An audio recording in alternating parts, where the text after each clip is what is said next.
Presidente Renan Calheiros, há outro caminho. Como dizia a minha avó, Giovanna Catarina, com fogo no rabo, até preguiça corre. Talvez hoje o dito não soe lá politicamente correto para a comunidade dos defensores do Bradipus variegatus, que é o nome científico do bicho preguiça. Mas o dito é adequado ao momento, quando o lentíssimo metabolismo de nossos poderes desperta-se e acelera-se com o fogo das ruas. É o que sempre acontece quando as instituições, esplendidamente adormecidas, imersas no torpor da desídia e da indiferença, de repente são sacudidas pelo brado do povo. Mas assim que acordados, tendemos a reagir com legislações de pânico, com medidas emergenciais tipicamente de oportunidade, apressadamente desengavetadas ou criadas para aplacar a ira e a insatisfação dos manifestantes. Isto é histórico. Até mesmo Luís XVI, antes de ser guilhotinado, tentou em vão fazer girar a roda dos acontecimentos para trás com medidas supostamente de gosto dos franceses rebelados. Multiplicam-se ao infinito os exemplos de marmeladas que, administradas na hora da morte, mataram. Marmelada, na hora da morte, mata. Não há alternativa. Ainda assim, as medidas aprovadas por esta Casa e pela Câmara dos Deputados nestes dias, todas louváveis, não tocaram na alma, no espírito das manifestações e nem tangeram o coração dos protestantes. Que as senhoras e senhores senadores me desculpem, mas que medida das que tomamos e das anunciadas para as próximas semanas ou meses, que medidas, que iniciativas são substantivas, significantes, transformadoras? A velhíssima tática lampedusiana ou carlista do Antônio Carlos Mineiro e não o baiano, de arremedar a revolução antes que ela seja realmente feita, nem sempre é eficaz. Haverá uma hora em que o lobo surgirá e nesta hora não adianta gritar como o Pedro da fábula. A reforma política, por exemplo, eterno tema, sempre de coringa para toda a crise, não é, pelo que entendo, a geratriz dessas mudanças e transformações substantivas, significantes, ainda mais que todos os ensaios de reforma política nestas últimas décadas e os ensaios recentes aqui no Senado revelaram-se reformas eleitorais e não políticas. Dá para caracterizar como reforma política proibir que o prefeito mude de domicílio eleitoral durante o mandato, ou fixar para outra data que não o dia 1º de janeiro a posse dos eleitos, ou determinar cotas para a candidatura feminina. É reforma política estabelecer novas regras para a suplência de senadores, criar a figura das candidaturas avulsas, limitar os gastos da campanha eleitoral. Não me parece que isto seja reforma política. Que estes sejam os elementos essenciais, os pilares fundadores de uma verdadeira reforma política. Quer dizer, além da reforma política não ser a mãe de todas as reformas, a reforma política não vai além de um conjunto de regras eleitorais que não mudam a essência de se fazer política no país. As ruas querem um pouco mais que regras eleitorais. Caso eu tenha ouvido com clareza o grito dos manifestantes.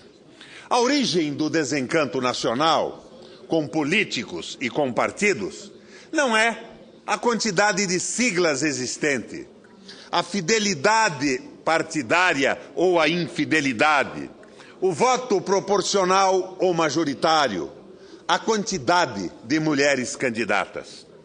Eis então que registro a primeira discordância deste alistamento quase unânime na frente pela reforma política, mesmo porque a crise econômica aperta. Piscam todos os sinais de alerta e nós aqui, no recreio, na distração da reforma política, quero dizer, senador Suplicy, da reforma eleitoral. A segunda discordância é quanto à palavra reforma. Reformar é pouco, é quase nada. Este país, há 500 anos desigual, injusto, cruel para com seu povo, impiedoso com os mais pobres, mesquinho, avarento na provisão dos direitos à educação, à saúde, ao transporte minimamente de qualidade, à terra, à casa, à segurança. Esse país não precisa de reformas, de remendos, de quebra-galhos, de emplastros, de cataplasmas. Este país precisa de uma verdadeira revolução. E a primeira etapa desse processo revolucionário seria, ou é, a radicalização da democracia. O desenvolvimento político, social e econômico do Brasil exige a radicalização da democracia. E não esses arremedos de mudanças que acenam e com que tentam distrair o país. Radicalizar a democracia ou tudo fica como está. Como diz o economista José Carlos Assis, que me inspira esta fala, mais uma vez, o Brasil está sendo sequestrado pelas preocupações e pelas iniciativas de curto prazo. Perdemos, ou talvez nunca tivemos, nas últimas décadas, vontade coletiva orientada por uma liderança responsável, capaz de definir um novo horizonte para o desenvolvimento socioeconômico do Brasil. Isto se dá não apenas na área econômica, mas também nos campos social e político. Em economia, não há uma perspectiva de futuro que vá além de um ajustamento ao neoliberalismo. Não obstante, o fracasso absoluto dessa doutrina livre-cambismo de Estado mínimo. No campo político, temos avançado pouco. Há um enorme espaço de aperfeiçoamento institucional que permite ampliar conquistas da cidadania brasileira. E isto não se faz com reforma eleitoral. Já no campo social, onde mais avançamos, perdemos alguns elementos importantes introduzidos pela Constituição Cidadã de 88 e, em alguns aspectos, nós, sem a menor dúvida, regredimos. Entendo que, para superar esse estado de anemia profunda em nossa sociedade e em nosso sistema político, temos que buscar a reconstituição de um pacto social que estruture uma sociedade orientada efetivamente para os princípios da liberdade, da justiça social e da equidade. Assim, radicalizar a democracia brasileira significa considerar a democracia não apenas como um valor em si, como expressão da dignidade da cidadania, mas também como instrumento de transformação econômica, de valorização social e de aperfeiçoamento do sistema político. Sendo assim, peço a atenção do Senado para a minha proposta de radicalização da democracia, nos 3 níveis mencionados. Primeiro, radicalizar a democracia econômica desta forma. A. Reintroduzir o princípio do planejamento econômico indicativo para o setor privado, como fez de Gaulle na França, e determinativo para o setor público, como instrumento do desenvolvimento econômico e social. B. Fazer a reforma agrária. C. Estatização do sistema bancário, tendo em vista o imperativo de proteger a economia brasileira da instabilidade financeira internacional e torná-la um instrumento de desenvolvimento econômico e social e não de especulação financeira. D. Reforçar o sistema empresarial estatal como instrumento de desenvolvimento e nas crises de expansão fiscal. E. Reestruturar o sistema financeiro, conferindo ao Banco Central um triplo mandato: mandato de controle da inflação, mandato de sustentação do crescimento econômico, mandato de garantia do emprego máximo. F. Regular o ciclo de produção, emprego e inflação, mediante políticas fiscais expansivas ou de contração. Reindustrializar o Brasil. G. Investir pesadamente em ciclos novos de tecnologia. A exemplo da nanotecnologia, de forma a saltar etapas na conquista de tecnologias do futuro. Item segundo, radicalizar a democracia social.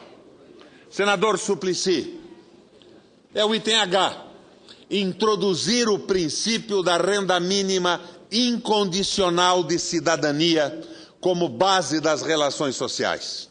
Ou seja, como contrapartida do direito de propriedade privada e que assegure a tranquilidade jurídica dos proprietários. E estimular o sistema de participação de trabalhadores nos lucros da empresa. J. Criar mecanismos institucionais de mediação que reduzam o recurso a greves no setor privado. Não havendo organismos institucionais de mediação, a greve, que é a última razão do movimento reivindicatório, passa a ser o único e exclusivo momento de viabilizar as reivindicações pretendidas. K. Criar mecanismos institucionais de mediação que evitem greves no setor público, em especial nas atividades essenciais, saúde, educação principalmente. E KL, criar mecanismos de negociação dentro e fora do sistema sindical que equilibrem o interesse corporativo com o interesse geral da sociedade. Terceiro ponto seria radicalizar a democracia política.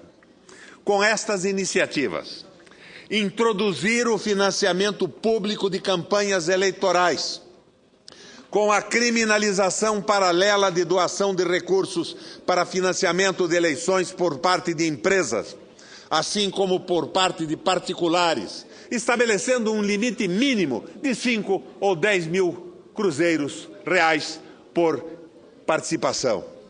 N. Limite máximo. Estimular... Acho que Vossa Excelência quer dizer estabelecendo um limite máximo de contribuição. Limite máximo.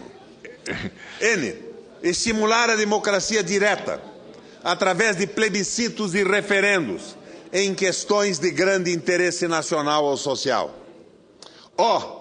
Estimular a adoção de orçamentos participativos, mediante mecanismos que evitem a influência de corporações e lobbies. P. Fim do monopólio da mídia, com a adoção de medidas como a proibição da propriedade cruzada dos meios de comunicação, a exemplo dos Estados Unidos e de países europeus. Q. Garantia do direito de resposta e do direito ao contraditório nos meios de comunicação. O direito de resposta, senadora Ana Amélia, é a contrapartida democrática à propriedade privada dos meios de comunicação. O contraditório é a essência de todo o processo democrático. E nós temos que contrabalançar a apropriação privada dos meios de comunicação com o direito de resposta rápido, instantâneo mesmo. São algumas ideias para o debate.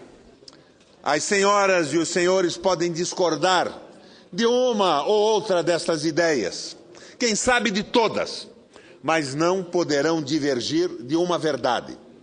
Como está, não é mais possível continuar. E se, em vez de radicalizar nas transformações, preferirmos o caminho indicado pelo Planalto, com toda certeza, a próxima erupção não poderá ser contida com os emplastros e cataplasmas de uma reforma política que não passa, na realidade, de uma contrafação. Além do que, enquanto nos divertimos com a reforma política, o plebiscito, o referendo e o reverendo, as notícias da economia não são nada alentadoras. Até 2, 3 semanas atrás, senador Delcídio, este era o assunto que monopolizava os discursos. O que aconteceu com todas aquelas previsões? Aqueles cenários tão dramaticamente desenhados esfumaram-se? Com as massas nas ruas ou não, continuam claros, meridianos os sinais de que a crise global cobra também da economia brasileira a sua adesão, mesmo que às vezes envergonhadas, as políticas do livre-cambismo, da especulação financeira e do Estado mínimo. Da mesma forma, é límpido e cristalino, transparece à luz do dia, ou à noite mesmo, que às vezes tentem empaná-la. Que o governo não tem, quer tática, quer estrategicamente, saídas para este enrosco. Estamos sem saídas.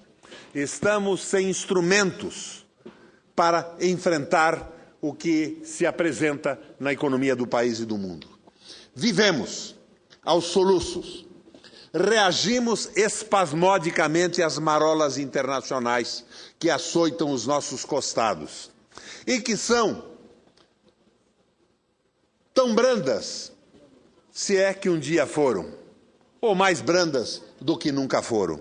Ora, se não existe uma estratégia, isto é, se não existem objetivos de longo prazo a serem atingidos, era de se esperar que não houvesse também os meios intermediários, os caminhos, isto é, a tática para atingir as metas finais. Não há estratégica, não há tática e o caos se estabelece. Enfim, os ventos não ajudam as naus que não conhecem os seus rumos. Não ajudam marinheiros que não conhecem os seus caminhos. E isto não é de hoje. Não se trata de um traço, de uma característica deste nosso governo atual. Excetuando-se o segundo mandato de Getúlio Vargas, o plano de metas do governo Juscelino, as reformas de base de João Goulart e, de certa forma, os governos militares e a doutrina da Escola Superior de Guerra sobre os objetivos nacionais permanentes, o que vemos é uma absoluta indigência na formulação de um programa estratégico, de um programa para o desenvolvimento nacional que contemplasse toda a complexidade da vida brasileira nos campos econômico, político e social. O imediatismo é uma particularidade, o caráter distintivo de todos os governos federais da redemocratização até os dias de hoje. O diário, o corriqueiro, engolfa-nos, sufoca-nos, tonteia-nos e, acima de tudo, distrai-nos, desvia-nos do que realmente interessa aos brasileiros e ao nosso país. Como disse há pouco, Estamos sendo sequestrados pelas preocupações e pelas iniciativas de curtíssimo prazo. Alguém dá um grito e todos olhamos naquela direção. O povo grita e o Congresso Nacional geme. As nossas instituições estiolaram, esgotaram-se. As nossas instituições não atendem mais às demandas do país.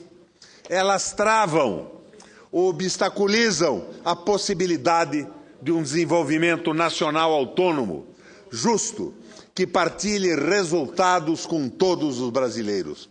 As nossas instituições opõem-se à ideia e à construção de um projeto do Brasil-nação. Com tudo isso, ainda achamos que será, senador Suplicy, que será, senador Delcídio, uma reforma eleitoral e uma pauta de projetos desengavetados ou produzidos pela insatisfação das ruas que salvarão o país do atoleiro em que patina? Esperei com ansiedade, na sequência da reunião da Presidente com os governadores e prefeitos, a proposta de Sua Excelência para apaziguar as ruas e redirecionar nosso Brasil.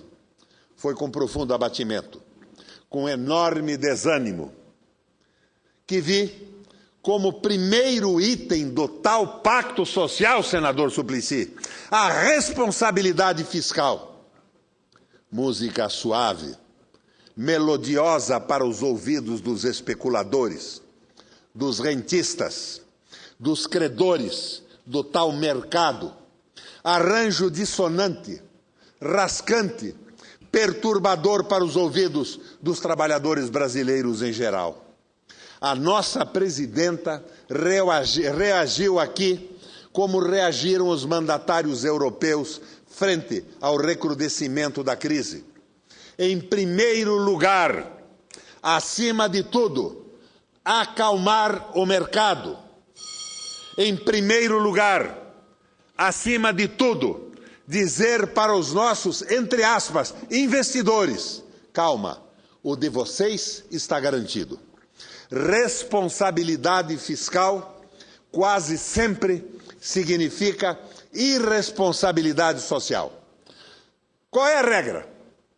É a regra dos cortes, da contenção, da austeridade. E quais são as primeiras vítimas dessa política?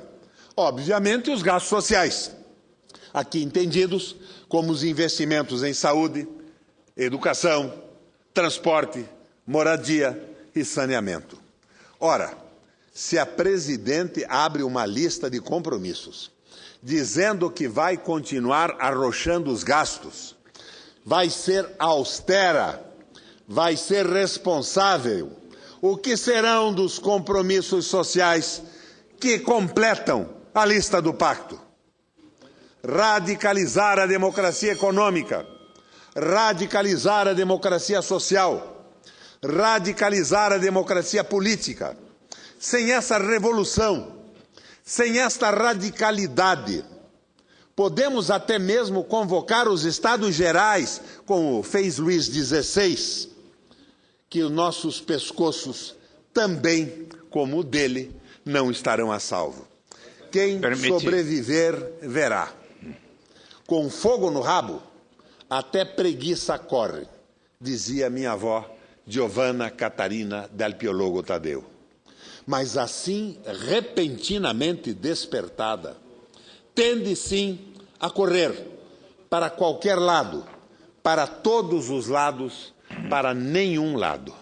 E nós ficamos aqui divertindo